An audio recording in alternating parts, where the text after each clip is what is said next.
Isang magandang hapon po sa ating lahat. Narito ang weather update ngayong araw ng Biyernes at alamin din na po natin ang magiging lagay ng panahon sa ating bansa sa mga susunod na araw. So unahin po muna natin itong low pressure area na kasalukuyan ay binabantayan pa rin natin. As of 8 a.m. ay pumasok na po ng ating Philippine Area of Responsibility itong low pressure area and yung latest location niya po ay nasa 730 kilometers silangan ng northeastern Mindanao. So kung makikita po natin sa ating satellite image, yung mga kapal na kulapan, dulot po ng trough or extension nitong low pressure area ay nakakaapekto na po sa malaking bahagi ng Visayas pati sa Mindanao. Kasama po ng epekto nitong shear line, posible pong makaranas pa rin ng mga pag-ulan sa Bicol region, sa buong Visayas, pati na rin sa malaking bahagi ng Mindanao area. So patuloy po yung ating paalala sa ating mga kababayan na as much as possible po, pag-antabay po tayo sa mga heavy rainfall warnings or advisories na ilalabas ng Pag-asa. Although sa ngayon, mababa yung tsansa na itong low pressure area ay magiging isang ganap na bagyo, posible pa rin po itong magpaulan sa malaking bahagi po ng ating bansa sa mga susunod na araw. So continuous po yung monitoring natin patungkol dito sa low pressure area.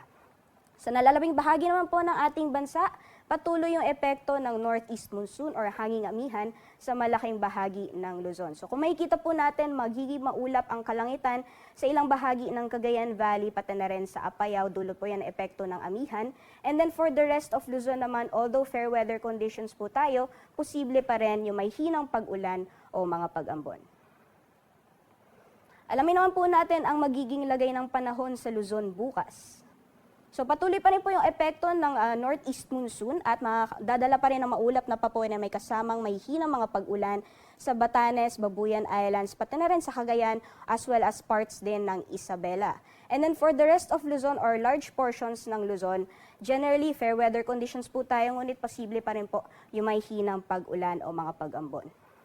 Para naman po sa ilang bahagi ng Mimaropa, pati na rin sa Bicol region, asahan po natin makakaapekto itong low pressure area habang papalapit po ito sa ating bansa. So mostly around sa Kalayaan Island, sa Palawan, pati na rin sa ilang bahagi ng Mimaropa as well as Bicol region, asahan po natin yung mga kalat-kalat mga pag-ulan, pagkidlat at pagkulog bukas. Then sa mga temperatura naman, bukas sa Luzon, sa Lawag maglalaro mula 24 to 32, Baguio naman 15 to 25 degrees Celsius at sa Tuguegarao 22 to 28 degrees Celsius.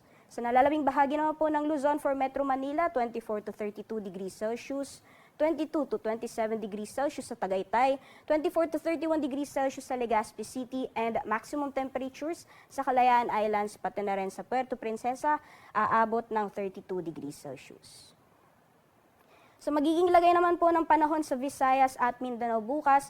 Kung makikita po natin buong Kabisayaan, pati na rin malaking bahagi ng Mindanao ay maapektuhan ng pag-ulan dulot ng epekto nitong low pressure area. So patuloy po yung ating paalala sa ating mga kababayan na posible po yung mga pagbaha o landslides na dulot ng katamtaman hanggang sa malalakas mga pag-ulan dahil dito sa LPA. So continuous monitoring po tayo ng mga heavy rainfall warnings and advisories na ilalabas ng Pag-asa. Nakikita po natin yan sa ating mga social media accounts. Then for the western sections naman ng Mindanao area, so dyan po sa Zamboanga Peninsula, as well as sa Bangsamoro, and then Soc-Sargen, generally fair weather conditions po tayo, although mataas po yung tsansa na makakaranas tayo ng mga isolated rain showers or thunderstorms. So magiging temperatura naman sa ilang syudad sa Visayas, sa Iloilo, maglalaro mula 27 to 30 degrees Celsius. Medyo may kalamigan po sa Cebu, maglalaro mula 25 to 28 degrees Celsius at sa Tacloban 24 to 28 degrees Celsius. And then sa mga temperatura naman sa ilang syudad sa Mindanao, for Cagayan de Oro, 26 to 29 degrees Celsius, 25 to 31 sa Metro Davao, at sa Zamboanga naman 25 to 35 degrees Celsius. So, dapat naman po tayo sa magiging lagay ng ating karagatan sa mga susunod or sa susunod na 24 oras. Currently, nakataas po yung gale warning sa ilang baybayin ng ating bansa dahil po sa epekto ng northeast monsoon. So yung malalakas na hangin na dulot po nitong hanging amihan ay nagdudulot po na matataas na pag-alon sa ilang bahagi po ng ating bansa. So currently, nakataas po yung gale warning sa mga baybayin ng Northern Luzon, kasama po dyan ang baybayin ng Ilocos Norte, Ilocos Sur, La Union, Pangasinan, Batanes, Cagayan kasamang Babuyan Islands, Isabela at Aurora area. Meanwhile, nakataas din po yung gale warning sa northern coast ng Quezon, kasama po dyan ang northern at eastern coast ng Polillo Islands, pati na rin po sa Calaguas Islands, sa Rapu-Rapu, as well as sa ilang baybayin po ng Sorsogon sa Bulusan, Barcelona, Gubat at Prieto Diaz. Nakataas din po ang gale warning sa northern at eastern coast ng Catanduanes, pati na rin sa northern at eastern coast ng Northern Samar at eastern coast ng Eastern Samar. Kaya patuloy po yung ating paalala sa ating mga kababayan, lalong-lalo na yung may mga maliit na sakyang pandagat, na kung maaari, dahil inaasahan po natin na matataas na pag-alon sa mga nasabing baybayin, ay kung maaari ay huwag po muna tayong pumalaot. Yan po muna ang latest mula dito sa Pag-asa Weather Forecasting Center. Ako po si Rhea Torres. Magandang hapon po sa ating lahat.